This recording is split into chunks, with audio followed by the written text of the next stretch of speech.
we are covering the PRINCE2 planning steps and the composition of a PRINCE2 plan, a critical topic for your PRINCE2 foundation and practitioner exams. The exam will test you on the sequence of planning and the contents of a plan, often through scenario-based questions. Let's start with the 7 steps for creating a plan. The process begins with design the plan, where you decide on the layout, tools, and level of detail required. This is followed by a crucial PRINCE2 specific step: define and analyze the products. Unlike other methodologies that start with activities, PRINCE2 focuses on the outputs first.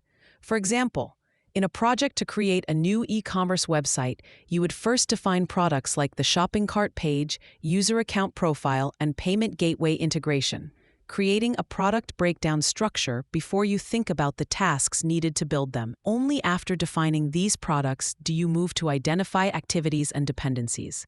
Next is estimate, where you determine the time and resources for each activity. A common exam trap is to confuse the order of estimating and scheduling. You must estimate before you can schedule.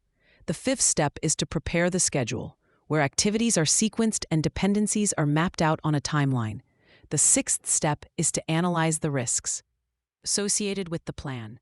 Finally, the 7th step is document the plan, assembling all this information into a formal document. To remember these steps in order, use this mnemonic.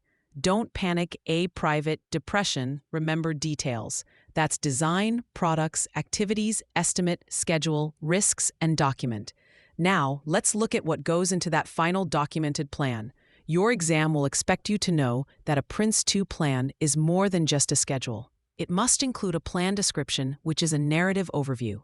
It also contains plan prerequisites, any external dependencies, and planning assumptions. Crucially, it must incorporate lessons from previous projects and define the approach for monitoring and control. The plan also details the budget, including costs, and sets out the tolerances for key performance indicators like time, cost, and scope, which is fundamental to the manage by exception principle. The exam often tests this by presenting a situation where a stage is forecast to exceed its cost tolerance and asking what type of plan is now required. The answer would be an exception plan. The plan must also contain the product descriptions for the products it covers. A frequent point of confusion is the difference between the project plan and stage plans. The project plan is a high-level overview for the entire project, while stage plans are far more detailed and are created before the start of each management stage. For free practice questions, AI-powered explanations, and more exam prep tools, visit openexamprep.com. That's openexamprep, all one word, .com.